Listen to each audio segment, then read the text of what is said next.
On s'est intéressé au monde des influenceurs qui vous promettent de gagner beaucoup d'argent pour avoir les mêmes belles voitures que le même bel appartement à Dubaï. On s'est rendu compte que oui, ça pouvait être dangereux, oui, ça pouvait mettre des Français vraiment dans une situation très compliquée pour eux, avec des dettes, avec beaucoup d'argent perdu.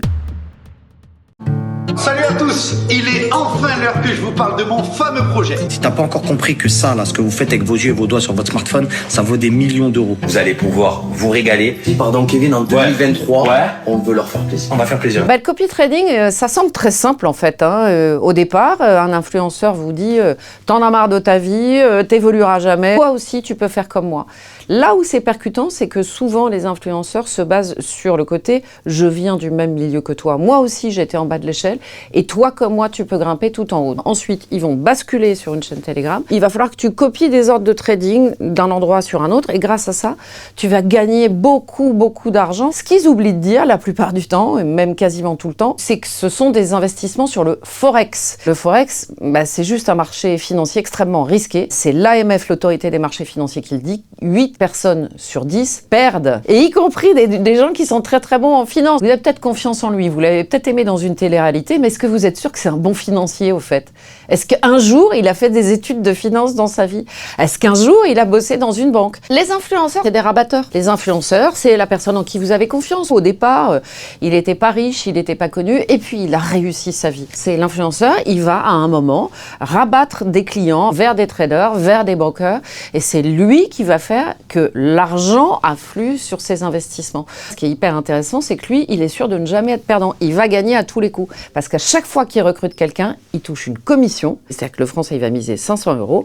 Et lui, l'influenceur, il va toucher 600 ou 800 € parce qu'il a recruté le Français. Donc pour l'influenceur, c'est gagnant-gagnant.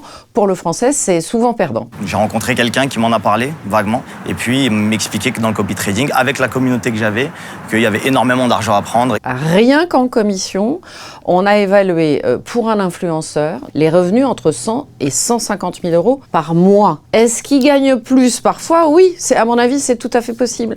Mais les influenceurs, bizarrement, quand il s'agit d'aller sur les chiffres, là, ils sont extrêmement évasifs ou discrets. Et moi, quand je suis allée interviewer Marc Blatta à Dubaï, par exemple, je lui demande combien il avait d'abonnés sur sa chaîne Telegram qui emmenait vers le copy trading. Entre 3 et 10 000. Ah bonjour le chiffre, entre 3 et 10 000. Et quand je lui dis, vous gagnez, vous, entre 100 et 150 000 € par mois, il dit, ouais, non, parfois plus, parfois moins, ça dépend, etc. En gros, on sait que sur chaque personne recrutée, la commission, elle va entre 500, 800, 900 €. Donc quand vous avez un Marc Blatta qui avait à un moment jusqu'à 4 millions de personnes sur son compte Instagram, on se dit que ça fait beaucoup d'argent, mais on n'arrive jamais à connaître la vérité. La loi, normalement, elle ne vous permet pas de vendre des produits financiers risqués si vous n'avez pas le tampon de l'AMF, l'autorité des marchés financiers. Ils s'en fichent. La loi, si vous vendez des produits financiers, elle vous oblige à des mises en garde. Pareil, il n'y a pas de message. Vous avez entendu, vous, Laurent Billionnaire ou Marc Blatta dire « t'as 8 chances sur 10 de perdre ». D'ailleurs, c'est pas une chance, c'est un risque. Mais jamais. Ils sont très importants parce que je pense que monsieur et madame tout le monde n'iraient jamais sur des opérations de copy trading s'il n'y avait pas des têtes de gondole comme les influenceurs. Les gens qui font la loi aujourd'hui ne sont pas du tout de la génération des influenceurs. Donc, ils n'ont pas vu ça pendant des années. Jusqu'à très récemment, il n'y avait même pas de loi spécifique aux influenceurs. Là, depuis juin dernier, il y a une loi qui a été portée par un député Renaissance et un député socialiste. Mais ce qui est vrai aussi, c'est que quand ces influenceurs se réfugient à Dubaï, c'est pour deux raisons. Un, parce qu'ils n'y payent pas d'impôts, et deux, parce qu'ils espèrent échapper à la justice si effectivement poursuite judiciaire il y a. Il y a 2 instructions judiciaires qui sont ouvertes pour escroquerie en bande organisée à l'encontre de Marc Blatta. En l'occurrence, lui dit que c'est une plainte contre X, mais c'est une plainte où seul son nom et le nom de sa femme sont cités à de très nombreuses reprises. Ceux qui ont porté plainte affirme avoir perdu entre 500 et 29 000 €. Et puis, il y a aussi, là, des instructions judiciaires qui vont être ouvertes dans l'avenir.